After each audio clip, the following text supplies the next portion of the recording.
Okay. Greetings, everyone. Welcome to Gerard Black in the Philippines with the truth. I'm going to welcome you to my channel. Let me plug in my microphone.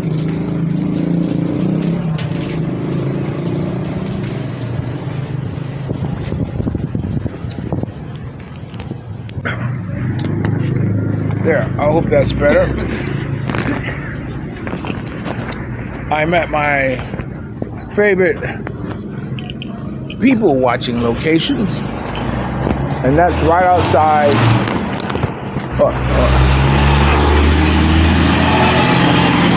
That's right outside 7-Eleven in Bacona. And so, okay, I want to welcome all my subscribers, all my commenters, all my triggers, peaches, commenters, scallywags, lovers, haters. I think I'm all out of sequence there, and may have said a couple of you twice, but it's quite all right. I'm getting it together. You know what I want to talk to you about, and that's in in the United States,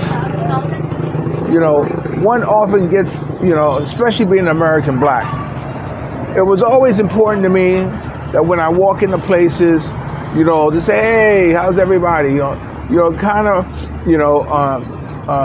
get everybody's, relax, comfortable. I come in peace. I don't wear hoodies over my head. Never have, never will. I think hoodies could have been the worst thing that could have happened. So I make sure that when I come into someone's establishment, that I let them know that I do not pose any sort of threat or intend on giving you any trouble. And that always worked for me, and it's funny because in you have Chinese restaurants and all that stuff, and Korean restaurants, and in the United States, Koreans are always at odds with blacks. It was always like even in menace, what do you call it, menace to society or something like that, all kicked up because of a Korean store. Well, how come you always look and never buy nothing? Like that. It's like, why are you following me? I'm not going to think I'm going to steal something. Well, because of that, I am. You know what I'm saying? I mean, that type of attitude always kind of went on. But I've always,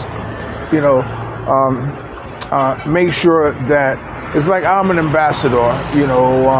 Whereas that people feel comfortable around me.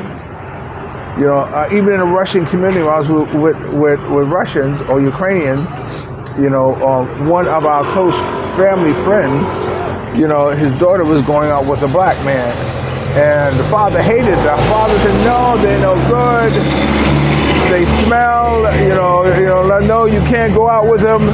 And this guy sold Mercedes. He started selling Mercedes-Benz, Mercedes-Benz dealer. And they used to be at it all the time, and I'm sitting at the dinner table and I'm hearing him say these things to his daughter, why she should not be dating blacks, and then he'll turn to me and says, not you, Gerard. You're different. I'm not talking about you. And like, I'm like, okay, it's cool. Just as long as you I'm sitting here. But then, I didn't know how to take it. I didn't know if the best way to take it would be because, I'm flattered that he was able to voice his opinion and be honest about how he feels, even with my sitting there at the table. So I felt kind of good about that. And then it's also interesting that even here in the Philippines, when I do business in stores and all that stuff, and I tip and all that stuff like that, I always ask them, who's your favorite foreigner? They say, you are. And good. I said, okay, as long as you know. Saying like that. So I always been able, to go out. I don't know if it's going out my way or maybe my own natural personality to want to make people feel comfortable around me. I don't want them to their fears come when I walk in, or when I show up, because I don't want them to worry. And let them know, like I said, I come in peace.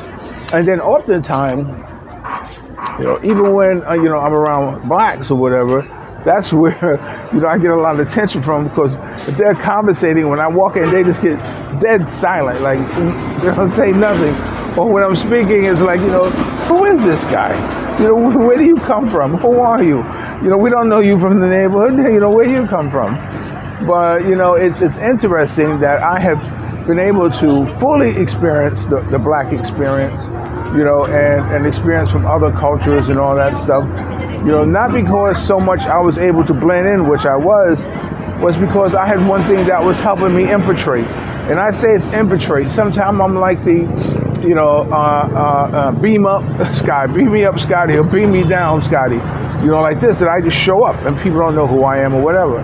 But, rather if I was a pharmacist or I was a photographer, my being a photographer, was my carte blanche to infiltrate any situation, any high profile event, anything that was going on, because, I wasn't looked as someone taking a side.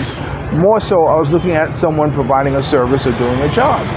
So that was always my cover, and I really got to fully indulge and submerge myself into a lot of situations. But the one thing, having problems with the Filipinos here, it's never an issue. I blend in very well with them. In spite of the fact that I'm black. Once they get to know me, they love me. What can I say? But the ones who I have the most problem with are foreigners, and it just doesn't seem right. It just doesn't seem fair. I mean, we should all get along. We all should, get along and bond together. But it's not always so. A case in point. I have a friend who I play tennis with. I've known him for a long time, because we play tennis.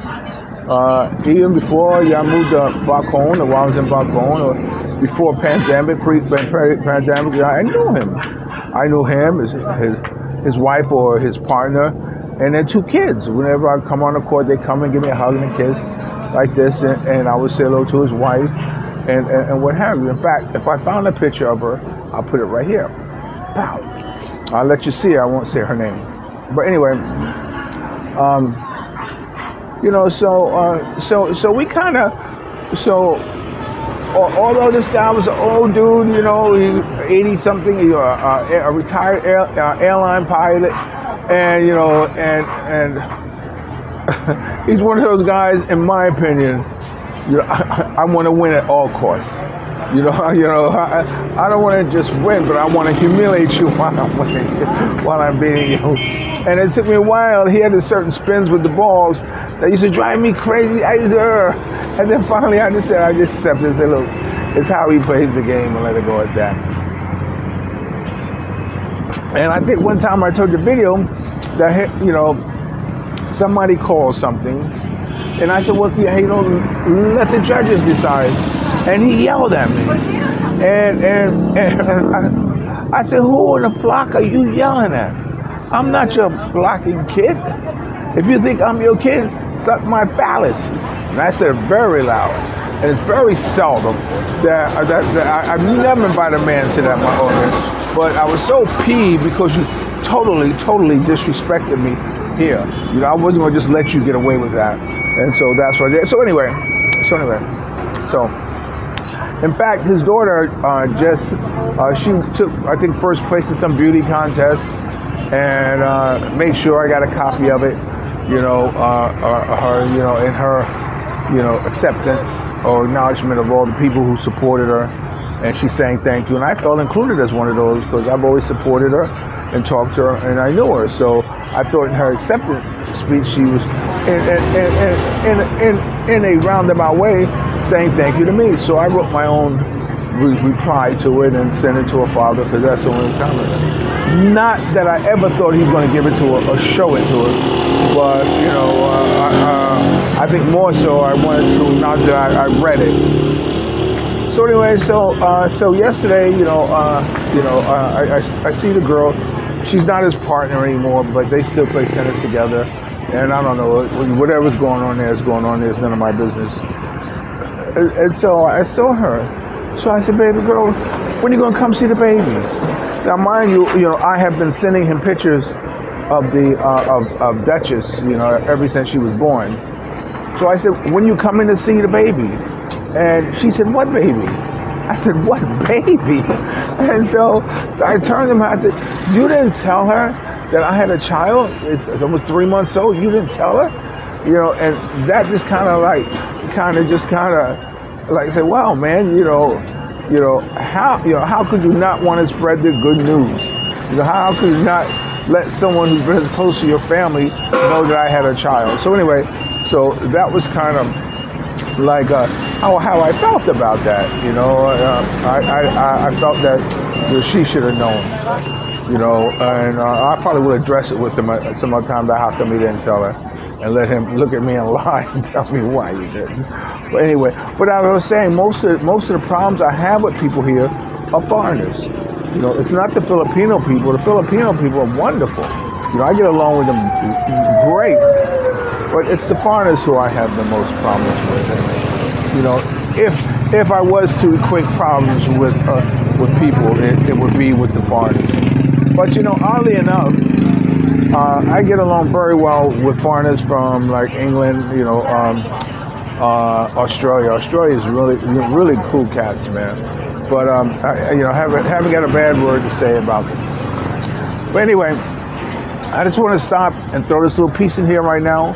I don't know if I'm going to add any more to it. What's the time? No, I won't add any more to it because I see what the time is right now. Okay, so let me thank you for watching Gerard Black in the Philippines with the truth. Remember, dreams are nothing more than plans awaiting action. Never disrespect the elder, always pull someone up. I wish you can see that two beautiful Filipino girls sitting right beside me. Dreams are nothing more than plans awaiting action. Never disrespect the elder, always pull someone up. And sometimes you're the only one to see your vision. And the best revenge in life is to live good. I'm living good today. I hope you are too. And if you're lucky enough to have a woman like Ollie Wilson, former lead singer of Temptation Once Sung, treat her like a lady. And ladies, if you're lucky enough to have a good man like me, make him feel like a king, and never say no. I'll talk to you later. I'll always love you more. May you live to be 100 and me 100 minus a day. So I'll never know the nice people like you have gone away. I'll talk to you later. Peace.